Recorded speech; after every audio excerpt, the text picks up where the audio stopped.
우리 또 앞뒤 좌우로 인사들 나누시겠습니다. 영상으로 예배를 들으시는 분들도 인사 나누시겠습니다. 하나님은 사랑이십니다. 이렇게 인사 나누십니다. 하나님은 사랑이십니다. 아멘. 우리 하나님은 사랑이십니다. 사도행전 2장 말씀은 우리가 익히 잘 알다시피 오순절날 하나님의 성령이 임한 그러한 사건입니다. 특별히 이제 오순절날 하나님의 성령이 임했을 때 예수님의 그 제자들에게 성령 충만함이 임하니까 그들이 방언을 통해서 하나님의 큰 일들을 증거하기 시작합니다. 그리고 이제 여기서 말하는 방언은 외국말, 다른 외국 나라의 그 말들을 제자들이 하기 시작한 것입니다. 그것도 하나님께서 우리를 위해서 행하신 그 일이 얼마나 크고 놀라운 것인가. 이 땅에 오신 우리 주님께서 우리의 죄 때문에 십자가에 못 박혀 죽으시고 그 죽음의 권세, 사망 권세를 이기시고 부활하셨다 하는 그러한 놀라운 그 소식을 자기들이 태어나지도 않는 외국 나라, 외국어로 그 복음을 증거하기 시작합니다. 그러니까 이 오순절날 천하 각국에서 명절을 지키기 위해서 온 디아스포라, 흩어진 그 유대인들은 그 외국에서 태어나 자란 유대인들이 많습니다. 그렇기 때문에 그들은 충격을 받는 것이죠. 어떻게 해서 이 갈릴리 사람들, 그 유대 사람들이 자기가 태어나는 그 말로 하나님께서 행하신 이 큰 일들을 증거하는가? 사람들은 충격을 받습니다. 왜냐하면 하나님께서 이 오순절날 성령이 임한 이 사건을 통해서 이제는 복음이 유대인들에게만 한정된 것이 아니라 이제는 수많은 나라들, 민족들, 누구든지 예수님을 나의 구주로 영접하는 사람들에게 하나님께서 구원을 베푸시기로 작정하시기 때문인 것이죠. 그러니까 그러한 때가 시작이 됐다는 거예요. 그래서 하나님의 성령이 이 오순절날 임한 그 사건의 그 의미를 그래서 베드로 사도가 설명하기 시작하는 것이죠. 왜 오순절날 하나님의 성령이 우리 가운데 임재하셨는가? 또 성령이 임하였을 때 나타나는 그 시대적인 어떤 그 상황은 어떻게 전개되는가? 그거에 대해서 말씀해 주고 있다는 거예요. 그래서 우리가 예전에 봤지만 사도행전 2장 16절부터 보면 성령이 임한 이 사건은 곧 선지자 요엘을 통하여 말씀하신 것이니 일러스되 하나님이 말씀하시기를 말세에 내가 내 영을 모든 육체에 부어주리니, 하나님께서 이미 요엘 선지자를 통해서 말씀하셨다는 거예요. 그러니까 하나님의 성령이 이 땅에 임할 때는 말세가 시작될 거라는 거예요. 말세가 뭐라고 했습니까? 말세는 마지막 날들을 얘기하는 거예요. 그러니까 하나님의 성령이 이 땅에 임하신 이 사건이 마지막 날들이 시작이 됐다는 거예요. 마지막 날들의 시작이 됐으면 마지막 날들의 끝이 있겠죠. 그 끝이 언제겠습니까? 그 끝은 이 땅에 우리 주님께서 재림하실 때, 그때가 마지막 날의 끝이라는 거예요. 그러니까 예수님께서 이 땅에 십자가에 못 박혀 죽으시고 부활 승천하시고 하나님으로부터 성령을 받아서 우리에게 내려주신 이 사건이 마지막 날이 시작이 되어진 것입니다. 그리고 예수님께서 이 땅에 재림하실 때 이 마지막 날의 끝이 이루어지는 거예요. 그래서 오늘 우리가 살아가는 이 시대를 마지막 시대라고 얘기하는 겁니다. 종말을 우리가 살아가고 있는 거예요. 우리 주님께서 이 땅에 재림하시면 그 마지막 때가 끝나는 것입니다. 그러니까 하나님께서 이미 요엘 선지자를 통해서 약속해 주시기를 말세에 마지막 때가 되면 하나님께서 하나님의 성령을 모든 육체에 부어주리니 너희의 자녀들이 예언할 것이고 젊은이들이 환상을 볼 것이고 노인들이 꿈을 꾸리라. 하나님의 성령이 임재하셔서 남녀노소 할 것 없이 예수 그리스도의 이름을 부르는 자에게 구원을 베풀어 주실 것이고, 하나님의 성령이 그들 가운데 임재하실 것을 약속해 주셨다는 거예요. 그러니까 우리가 그러한 마지막 시대를 살아가고 있는데, 이 마지막 시대는 누구든지 주의 이름을 부르는 자는 구원을 얻으리라, 이렇게 선언을 하고 있는 것입니다. 왜 누구든지 주의 이름을 부르면 구원을 얻게 되는가 하면, 우리 주님께서 사망 권세, 죽음의 권세를 정복하셨기 때문에 그렇다는 거예요. 사랑하는 성도 여러분, 죽음의 문제는 사실 남의 문제가 아니잖아요. 전부 다 나의 문제고, 우리 인생이 근본적으로 가지고 있는 그런 문제입니다. 이 땅에서 우리가 죽지 않는 인생이 있습니까? 없잖아요. 다 때가 되면은 우리는 죽습니다. 사망 권세가 왕노릇하기 때문에 그런 거예요. 그런데 이 죽음이라고 하는 것이 왜 왔는가라고 했을 때는 결국 우리의 죄 때문에 그런 것입니다. 그러니까 우리 주님께서 택한 백성들의 모든 죄 때문에 십자가에 못 박혀 죽으신 것입니다. 그런데 우리 주님께서는 그 죽음에 머물러 계시지 않고, 우리 주님께서 그 죽음의 권세를 깨뜨리시고 그 죽음의 권세, 사망 권세를 부수시고 다시 부활하신 거예요. 우리 주님께서 사망 권세를 정복하신 것입니다. 그리고 누구든지 예수 그리스도를 믿는 자에게 이 부활 생명을 주시겠다는 것입니다. 그것이 오순절날 성령이 임한 이 사건을 통해서 우리 주님께서 명확하게 우리에게 가르쳐 주셨다는 거예요.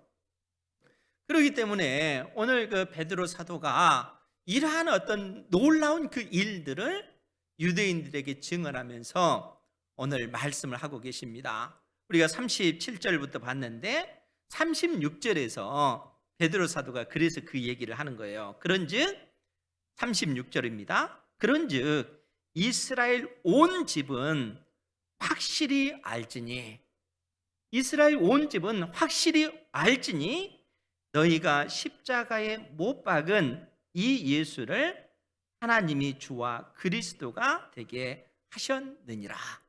너희가 십자가에 못 박아 죽인 그 예수님을 하나님께서 주와 그리스도가 되게 하셨다는 거예요. 하나님께서 사망 권세 아래 매인받은 우리 주님을 다시 살리셨고, 우리 주님을 높이셔서 우리 주와 우리 주님과 그리스도가 되게 하셨다는 거예요. 그리스도라고 하는 것은 우리 주님께서 택한 백성들의 모든 죄 때문에 십자가에 못 박혀 죽으신 하나님의 아들이시라는 의미죠. 구약 성경을 통해서 하나님께서 끊임없이 선지자들을 통해서 예언을 주셨던 그 그리스도가 바로 예수님이시다 하는 겁니다. 그 주님께서 사망 권세를 이기시고 우리의 주님이 되신 것입니다. 그러면 여러분, 우리의 주님이 되셨다는 그 말의 의미가 뭡니까? 즉 우리의 주인이 되셨다, 그 얘기입니다. 그 의미가 주님이란 뜻이에요. 그런데 어떻게 해서 예수님께서 우리의 주님이 되신 거예요? 우리 주님께서는 사망 권세를 이기시고 부활하심으로써 온 세상의 주인이 되신 것입니다. 온 우주 만물 내 주인이 되신 거예요. 죽은 자들 뿐만 아니라 산 자들까지 다 통치하시고, 이러한 어떤 모든 인생들을 마지막 날 심판하실 심판주로 오실 주님이시라는 거예요. 하나님께서 우리 주님을 바로 주와 그리스도가 되게 하셨다라고 이렇게 선언하고 있는 것입니다. 그러니까 수많은 그 유대인들에게 예수님이 바로 주와 그리스도가 되셨다, 이렇게 선언을 한 것이죠. 이 복음을 듣고 유대인들이 큰 충격을 받습니다. 그래서 오늘 읽었던 우리 본문 말씀 37절에 보면 그들이 이 말을 듣고 마음에 찔려 베드로와 다른 사도들에게 물어 이르되 형제들아 우리가 어찌할꼬 하거늘. 그래서 유대인들의 그 입에서 그야말로 그 신음소리가 나오는 거예요. 형제들아 우리가 어찌할꼬. 왜 그렇습니까? 자기들이 십자가에 못 박아 죽였던 그 예수님을 하나님께서 주와 그리스도가 되게 하셨기 때문에 그렇습니다. 그러니까 이러한 어떤 진리를 깨닫고 형제들아 우리가 어찌할꼬 라고 얘기하는 것이죠. 그러할 때 베드로와 사도들이 우리에게 아주 귀중한 진리를 가르쳐 줍니다. 우리 38절 말씀인데 같이 한번 보겠습니다. 38절 시작. 베드로가 이르되 너희가 회개하여 각각 예수 그리스도의 이름으로 세례를 받고 죄 사함을 받으라. 그리하면 성령의 선물을 받으리니. 아멘. 그래서 베드로와 사도들이 그러한 유대인들에게 복음을 전합니다. 너희가 회개하여 각각 예수 그리스도의 이름으로 세례를 받고 죄 사함을 받으라. 여러분, 죄 사함을 어떻게 받습니까? 죄 사함. 여러분들은 죄 용서함을 어떻게 받았습니까? 회개함을 통해서 받은 거잖아요. 그래서 베드로 사도가 너희가 회개하여 각각 예수 그리스도의 이름으로 세례를 받고 죄 사함을 받으라 이렇게 얘기하는 거예요. 회개하여 죄 사함을 받으라. 그러면 여러분 회개하면 죄 용서함을 받습니까? 당연한 것 아닌가 이렇게 생각하시는 분들도 계실 거예요. 그런데 여러분 잘 생각해 보십시오.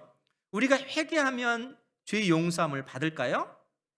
아니면 죄 용서함을 받았기 때문에 우리가 회개하는 걸까요? 여러분들이 명확하게 이 개념을 가지고 계셔야 돼요. 성경이 가르치는 그 개념은 우리가 죄 용서함을 받았기 때문에 회개할 수가 있는 거예요. 유대인들이 형제여 우리가 어찌할꼬 이렇게 통곡하는 그 이유가 뭡니까? 이미 그들이 죄 용서함을 받았기 때문에 그들에게 이러한 어떤 탄식이 나오는 것입니다. 그런데 베드로 사도는 뭐라고 얘기했냐면 너희가 회개하여 각각 예수 그리스도의 이름으로 세례를 받고 죄 사함을 받으라. 회개하여 죄 사함을 받으라. 예수 그리스도의 이름으로 세례를 받고 죄 사함을 받으라. 이렇게 우리가 오해하기 쉬운데 원문의 그 뜻은 그러한 의미가 아니고 너희가 죄 사함을 얻었느니라. 그러므로 회개하라. 그 뜻이라는 거예요. 명확하게 여러분들이 기억하셔야 돼요. 그러니까 너희들이 이미 죄 사함을 얻었느니라. 그러기 때문에 회개해라. 그 얘기예요. 그러면 여러분 회개한다는 얘기가 뭡니까? 회개하는 것, 눈물로 하나님 앞에 기도하는 것, 물론 그것도 회개예요.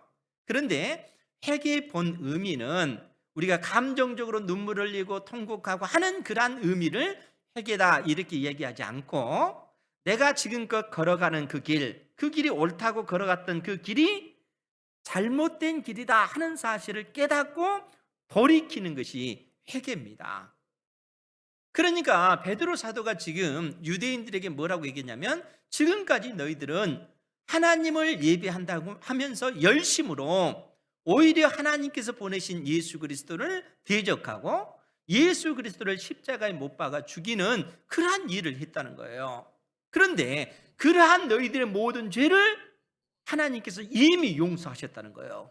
이미 용서했기 때문에 이제는 너희들은 그 길이 잘못된 길이라는 사실을 깨닫고 돌이키라는 그 얘기입니다.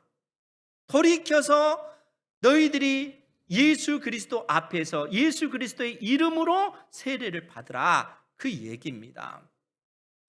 여러분 우리 하나님의 어떤 그 십자가의 사랑이 얼마나 놀라운 것인가 하면 우리는 주님께서 2000년 전에 예수님께서 십자가에 못 박혀 죽으셔서 이렇게 생각하잖아요.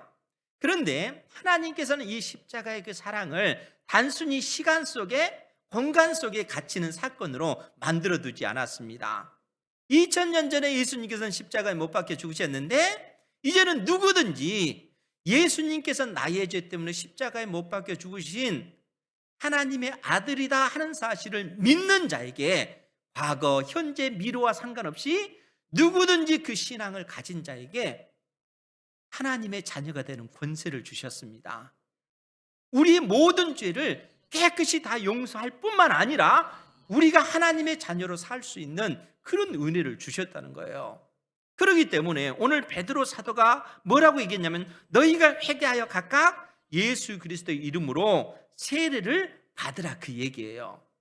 그러면 여러분 세례에 관해서 다시 한번 생각을 해볼까요? 예수 그리스도의 이름으로 세례를 받는다. 라는 그런 의미가 무엇이겠습니까? 우리가 어린 아이들 유아 세례를 줄 때도 예수 그리스도 이름으로 물로 세례를 주잖아요. 그 의미입니다. 그러면 그 세례의 의미가 무엇이겠는가 하는 거예요. 이미 바울 사도가 우리에게 명확하게 그 진리에 대해서 말씀해 주셨는데 로마서 6장 3절 이하에 보면 우리 같이 한번 볼까요? 로마서 6장 3절 이하의 말씀에 보면 제가 봉독하겠습니다. 물은 그리스도 예수와 합하여 세례를 받은 우리는 그의 죽으심과 합하여 세례를 받은 줄을 알지 못하느냐. 우리가 세례를 받는다라고 하는 것은 그리스도와 하나가 됐다라는 얘기예요. 그리스도와 연합되었다. 여러분들이 예수 그리스도를 나의 구주로 영접할 때 이미 예수님과 여러분들은 하나가 됐다는 거예요. 그리고 그러한 어떤 상징적인 그 행위가 세례인 것입니다. 세례를 통해서 여러분들이 느끼는 것은 뭐냐면은 나와 예수님이 하나가 됐다는 거예요. 그럼 어떻게 하나가 됐는가 하면 우리가 예수님께서 십자가에 못 박혀 죽으실 때 나 역시 예수님과 함께 십자가에 못 박혀 죽었다는 거예요. 또한 예수님께서 죽음의 권세를 이기고 부활하실 그때 우리 역시 부활했다는 것입니다. 나의 옛사람은 함께 죽었고 예수님의 부활과 더불어 나 역시 부활한 생명, 부활 생명을 가진 존재로서 다시 부활했다는 얘기입니다. 지금 바울 사도가 우리에게 그 사실을 말씀해 주고 있는 거예요. 그래서 로마서 6장 4절 말씀에도 뭐라고 얘기했냐면 그러므로 우리가 그의 죽으심과 합하여 세례를 받음으로 그와 함께 장사 그와 함께 묻히게 되었나니 이는 아버지의 영광으로 말미암아 그리스도를 죽은 자 가운데서 살리심 같이 우리로 또한 새 생명 가운데서 행하게 하려 함이라. 만일 우리가 그의 죽으심과 같은 모양으로 연합한 자가 되었으면 또한 그의 부활과 같은 모양으로 연합한 자도 되리라. 이것이 세례의 의미라는 거예요. 그러니까 지금 베드로 사도가 너희는 죄 사함을 얻었다 이렇게 선언하는 거예요. 그러므로 회개하라. 그러므로 너희가 예수 그리스도의 이름으로 세례를 받으라 그 얘기입니다. 그러니까 너희들이 구원받은 하나님의 자녀가 되었고 이미 너희의 그 모든 죄가 다 용서함을 받았기 때문에 지금껏 걸어갔던 그 길에서 이제는 돌이켜서 하나님께로 향해라. 하나님께서 그렇게 말씀하고 계시다는 거예요. 여러분 우리가 잘 아는 갈라디아서 2장 20절 말씀에 보면 그 유명한 그 바울 사도의 그 고백이 있잖아요. 내가 그리스도와 함께 십자가에 못 박혔나니. 여러분 그 구절을 잘 알잖아요. 내가 그리스도와 함께 십자가에 못 박혔나니 그런즉 이제는 내가 산 것이 아니요 내 안에 그리스도께서 사신 것이라. 내가 주님과 함께 십자가에 못 박혀 죽었다는 거예요. 그래서 나는 나의 옛사람 죄로 가득한 그 옛자는 십자가에 못 박혀 죽었고 내 안에 그리스도만 사는 존재가 됐다는 거예요. 그래서 바울 사도가 내가 육체 가운데 사는 것은 나를 사랑하사 나를 위하여 자기 자신을 버리신 하나님의 아들을 믿는 믿음 안에서 사는 것이라 이렇게 고백하고 있지 않습니까? 그러니까 새 생명을 가진 자로서 하나님의 아들을 믿는 믿음 안에서 사는 삶이다 하는 거예요. 바울 사도가 그렇게 고백합니다. 그러니까 우리가 구원받은 하나님의 자녀로서 이 땅에서 어떻게 살아야 될 것인가? 예수님께서 나의 죄 때문에 십자가에 못 박혀 죽으신 하나님의 아들이시요 예수님께서 나에게 부활 생명을 주셨다면 이제는 우리가 지금까지 옳다고 생각되어졌던 그 길에서 돌이켜서 하나님의 사랑하는 아들, 그 아들을 믿는 믿음 안에서 사는 삶을 살아야 된다는 거예요. 그것이 새 생명을 가진 자로서의 삶이라는 것입니다. 이러한 삶을 살아가는 여러분들 되시기 바랍니다. 그러니까 이 땅에 소망을 두는 삶이 아닌 것이죠. 하나님께 소망을 두는 삶. 그것이 하나님의 사랑하는 아들을 믿는 믿음 안에서의 사는 그러한 삶이라는 거예요. 그래서 이 베드로 사도가 지금 사도행전 2장을 통해서 형제들아 우리가 어찌할꼬 이렇게 탄식하는 그 유대인들을 향하여 이미 예수님께서 너희들의 모든 죄를 다 용서해 줬다. 그러니까 너희들이 가던 그 길에서 돌이키고 이제는 하나님의 아들을 믿는 믿음 안에서 사는 삶을 살아야 된다. 이렇게 말씀하는 거예요. 여러분, 이 베드로의 그 설교를 통해서 실상 오늘 그 이 41절에 보면은 그때 당시 어떤 신도가 3,000명이나 더하더라. 이렇게 얘기하고 있는 거예요. 그러니까 하나님께서 이런 모든 일들을 하시는 겁니다. 하나님께서 그들의 죄 사함을 그들의 죄를 용서해 주셨기 때문에 형제들아 우리가 어찌할꼬 이런 탄식이 나오는 것이죠. 그리고 그러한 그들에게 진리를 일깨워 주시는 것이죠. 너희들이 이미 죄 용서함을 받았다. 용서함을 받은 자녀로서 이제는 너희들이 걸어갔던 그 길에서 돌이켜야 된다. 왜냐하면 너희들은 이제는 빛의 자녀로 부르심을 받았기 때문에 하나님의 약속의 말씀을 의지하여 그 말씀이 진리인 것을 붙잡고 그 길을 걸어가야 된다. 베드로와 사도들이 이러한 진리를 말씀해 주고 있는 것입니다. 오늘 우리가 그러한 그 길을 걸어가야 될 줄 믿습니다. 하나님의 약속의 말씀을 붙잡고 믿음의 그 길을 걸어가야 된다는 거예요. 하나님께서 우리에게 약속하신 그 영원한 하나님의 나라, 그 나라를 바라보면서 믿음의 그 길을 걸어가야 되는 것이죠. 그것이 우리 인생을 가치 있게 만들기 때문에 그런 것입니다. 이러한 어떤 그 가르침을 주면서 베드로 사도가 뭐라고 얘기하냐면 39절 이하의 말씀에 보면 이 약속은 너희와 너희 자녀와 모든 먼데 사람 곧 우리 하나님이 얼마든지 부르시는 자들에게 하신 것이라. 즉 지금이 그러한 때이기 때문에 그런 것입니다. 하나님께서 정하신 마지막 때가 시작이 되었기 때문에 그런 거예요. 그리고 이 세상의 역사의 끝에 우리 주님께서는 이제는 만왕의 왕으로서 온 세상의 주님으로서 등장하셔서 재림하셔서 사망 권세 아래 있는 사람이나 또 산 자나 우리 주님께서 모든 인생을 심판하실 심판주로 이 땅에 재림하실 것입니다. 그러니까 그 기간 동안 누구든지 주의 이름을 부르는 자에게는 하나님께서는 부활 생명, 구원의 그 은혜를 베푸시겠다 이렇게 말씀하고 있는 것입니다. 지금이 바로 그때다라고 지금 베드로 사도가 선언하고 있습니다.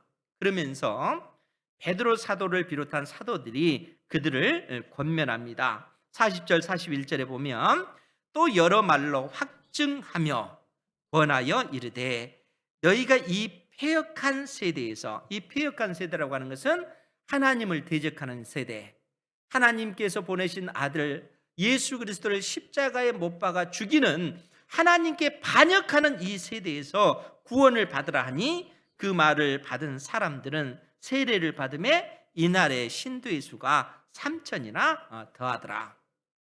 그러니까 이 패역한 세대 속에서 너희들이 예수 그리스도를 믿고 예수 그리스도를 의지하여 믿음의 삶을 살아야 된다라고 권면하는 것이죠.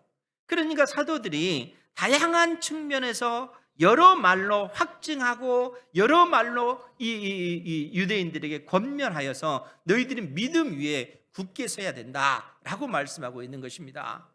그러니까 이 유대인들에게 입장에서는 우리가 예수님을 십자가에 못 박아 죽였는데 이런 죄를 범했는데 이러한 우리가 하나님 앞에 용서함을 받을 수 있겠습니까? 이런 의문이 들 수 있잖아요. 그런 유대인들에게 여러 말로 확증하면서 제자들이 권면하는 거예요. 그러면서 제자들이 자기들의 그 삶을 되돌아보지 않겠어요? 그럼 여러분 생각해 보십시오. 제자들은 우리 주님 앞에서 어떤 모습이었겠습니까? 이미 우리가 잘 알고 있잖아요.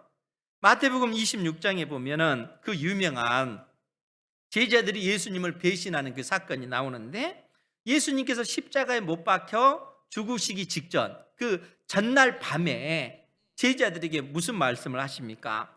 마태복음 26장 31절 32절에 보면 그때 예수께서 제자들에게 이르시되 오늘 밤에 너희가 다 나를 버리리라. 기록된 바 내가 목자를 치리니 양의 떼가 흩어지리라 하였느니라. 그러나 내가 살아난 후에 너희보다 먼저 갈릴리로 가리라. 예수님께서 제자들에게 이제 잠시 후면 내가 이 로마 유대인들에게 잡혀서 결국 로마인들의 그 손을 통해서 십자가에 못 박혀 죽게 될 것이다. 그 사실을 얘기합니다. 그리고 죽은 후에 3일 만에 부활할 것을 제자들에게 말씀해요. 그런데 제자들이 그러한 주님의 말씀을 듣고 뭐라고 반응합니까? 그때 베드로가 뭐라고 대답을 하냐면, 베드로가 대답하여 이르되 모든 제자들이 다 주를 버릴지라도 나는 결코 버리지 않겠나이다. 이렇게 고백을 합니다. 베드로가 그렇게 얘기하는 거예요. 모든 제자가 다 버린다 할지라도 나는 주님을 결코 버리지 않을 것입니다. 여러분, 이러한 어떤 그 고백이 거짓이겠어요? 진짜죠, 진짜. 베드로가 진짜 그렇게 고백을 하는 거예요. 그런 베드로에게 우리 인간이 얼마나 연약한 존재인가 하는 사실을 주님께서 일깨워 주시는데, 내가 진실로 내게 이르노니 오늘 밤 닭 울기 전에 내가 3번 나를 부인하리라. 이렇게 얘기합니다. 그런데 그러한 주님을 향해서 베드로는 뭐라고 얘기하냐면, 내가 주와 함께 죽을지언정 주를 부인하지 않겠나이다 하고 모든 제자도 그와 같이 말하니라. 그러니까 베드로 사도뿐만 아니라 모든 제자들이 주님 앞에 우리가 결코 주님을 버리거나 주님을 부인하는 그런 일이 없을 것입니다. 그렇게 고백을 합니다. 사랑하는 성도 여러분, 이 사도들이 지금 이처럼 고백하는 이것이 거짓말이 아니라 진실이라는 거예요. 아니, 여러분들 자신 한번 생각해 보십시오. 정말 우리가 하나님의 그 사랑을 입었다고, 또 그 사랑에 입입어서 하나님의 자녀가 된 그 감격 속에 우리가 눈물 흘리고 하나님을 찬양하고 높일 때가 얼마나 많습니까? 그런데 우리가 살다 보면 하나님의 자녀답게 행동하지 못하고 자녀답게 살지 못하는 그러한 연약한 가운데 빠질 때가 얼마나 많은가 하는 거예요. 그러면서 되돌아보면 정말 그 탄식이 나오고 하나님 앞에 눈물로, 주님, 내가 하나님의 자녀답게 살지 못하고 또 이처럼 범죄했나이다. 이런 나를 여전히 사랑해 주시니 감사합니다. 주님, 나를 긍휼히 여겨 주십시오. 이렇게 기도할 때가 얼마나 많은가 하는 거예요. 제자들이 그런 것입니다. 제자들도 한결같이 우리는 결코 주님을 부인하거나 주님을 모른다 이렇게 하지 않겠습니다. 도망치지 않겠습니다. 이렇게 그들이 그야말로 주님 앞에 맹세를 하죠. 그런데 어떻습니까? 몇 시간 안 돼서 예수님께서 사로잡히시고 대제사장 뜰에서 신문을 받으실 때 그 장소에 베드로가 가 있지 않습니까? 그때 그 대제사장의 그 여종이 베드로에게 뭐라고 얘기해요? 당신도 예수님을 따르는 그 추종자가 아니냐, 예수님과 함께한 사람이 아니냐라고 했을 때 베드로가 무슨 소리냐, 나는 그 예수를 모른다 이렇게 부인하지 않습니까? 두 번째 여종이 그를 할 때도 역시 부인합니다. 세 번째도 이 베드로가 어떻게 해요? 세 번째 뭐라고 기록이 됐냐면, 마태복음 26장 74절에 보면 그가, 즉 베드로가 저주하며 맹세하여 이르되 나는 그 사람을 알지 못하노라, 이렇게까지 했다는 거예요. 나는 예수님을 알지 못한다. 예수님을 부인할 뿐만 아니라 그가 스스로 저주하면서 맹세까지 하면서 예수님을 모른다, 그렇게 얘기한 거예요. 그러니까 이러한 어떤 그 부인은 단순히 베드로뿐만 아니라 모든 제자가 그러한 상황이었다는 거예요. 그런데 우리 주님께서는 뭐라고 얘기하셨습니까? 내가 오늘 밤 닭 울기 전에 3번 나를 부인하리라 라고 말씀하시고, 내가 너희들보다 먼저 갈릴리로 가 있겠다. 주님께서 그렇게 말씀하지 않습니까? 그래서 제자들이 갈릴리 바다로 다시 가잖아요. 그래서 베드로가 그 갈릴리 바다에 가서 뭐라고 얘기합니까? 나는 물고기 잡으러 가노라. 여러분, 이미 베드로와 제자들은 그 이전에 부활하신 예수님을 이미 경험을 했습니다. 예수님께서 이 땅에 계실 때 무려 11번 제자들에게 나타나셨잖아요. 예수님께서 죽음의 권세를 이기시고 부활하셨다는 사실을 명확하게 그렇게 보여주셨습니다. 그럼에도 불구하고 제자들이 자기 고향 갈릴리로 돌아가는 거예요. 그리고 나는 물고기 잡으러 가노라. 왜 그렇겠어요? 주님을 배신한 그러한 죄가 그들 속에 있기 때문에, 주님을 정말 사랑하지만 주님을 배신한 그러한 어떤 죄가 있기 때문에 그들이 온 밤 내내 물고기를 잡지만 잡습니까? 한 마리도 못 잡잖아요. 그런데 우리 주님께서 뭐라고 얘기하세요? 배 오른편에 그물을 던지라 라고 했을 때 많은 물고기가 잡히는 거예요. 그때 요한이 뭐라고 얘기합니까? 주님이시다. 우리 주님이시다. 주님께서 그 갈릴리 바다에 찾아오신 거예요. 그리고 숯불을 피우시고 생선을 구우시고 떡을 준비해 놓고 제자들을 기다리신 것이죠. 그때 우리 주님께서 그 제자들을 불러내시면서 베드로에게 그런 질문을 던집니다. 요한의 아들 시몬아, 내가 이 모든 사람들, 제자들보다 나를 더 사랑하느냐? 왜 이 질문을 던지겠어요? 베드로가 그렇게 얘기했잖아요. 다른 모든 제자들이 다 버린다 할지라도 나는 결코 주님을 버리지 않겠습니다. 그 질문, 그 대답 때문에 그런 것입니다. 우리 주님께서는 무려 3번씩 요한의 아들 시몬아, 내가 나를 사랑하느냐? 왜냐하면 베드로의 어떤 그 마음을 치료해 주시는 것입니다. 그 상한 마음을 어루만져 주시는 거예요. 그러면서 내 양을 먹이라, 내 양을 치라, 내 양을 먹이라. 제자들의 그 모든 그 허물을 우리 주님께서 다 덮어주신 것입니다. 그리고 우리 주님께서 이곳에 있지 말고 예루살렘으로 가라 라고 말씀하시죠. 그래서 우리가 잘 알다시피 사도행전 1장에 보면 이 예루살렘을 떠나지 말고 아버지께서 약속하신 성령이 올 때까지 이곳에 머물라 라고 얘기하지 않습니까?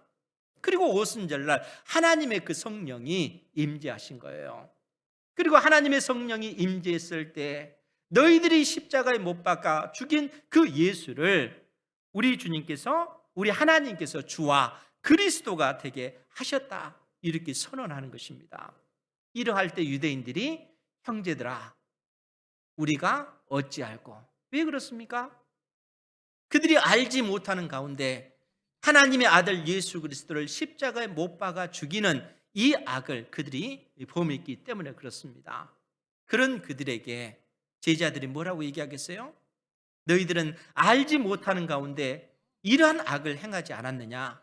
그러나 우리는 3년 동안 주님과 동고동락하면서 주님께서 행하시는 수많은 기적과 이적을 보았고 주님께서 우리에게 가르치시는 진리의 말씀을 들었음에도 불구하고 우리는 주님을 버리고 도망쳤던 그러한 죄인들이다.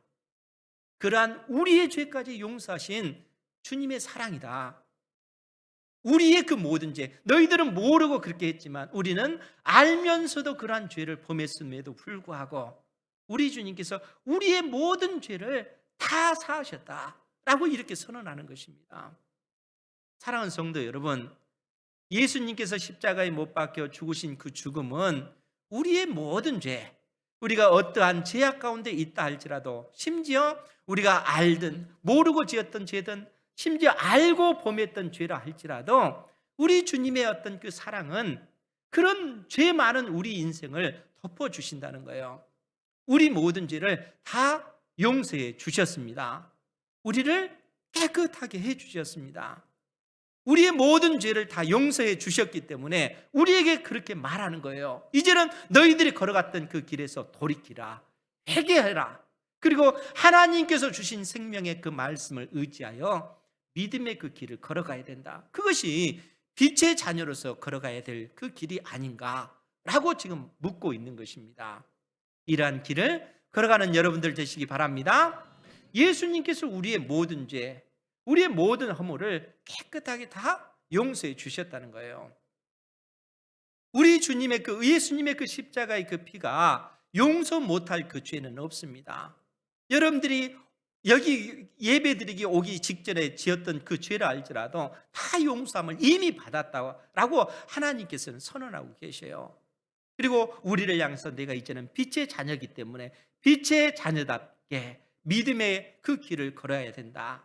바울 사도와 같이 하나님의 사랑하는 아들을 믿는 그 믿음 안에서 사는 삶, 날마다 내 자신은 죽어지고 내 안에 그리스도 예수만 드러나는 삶, 그러한 삶을 살아야 된다라고 말씀하고 있는 것입니다. 그것이 예수 그리스도를 경외하는 믿음의 그 사람들이 사는 삶의 방식이기 때문에 그렇습니다. 주님께서 오늘 이 아침에 주신 이 말씀을 마음속에 새기시고 빛의 자녀답게 믿음의 그 길을 걸으시고 여러분들의 인생을 통해서 아버지 하나님의 그 거룩하심을 드러내는 은혜가 있기를 주님의 이름으로 축원드립니다. 기도하겠습니다.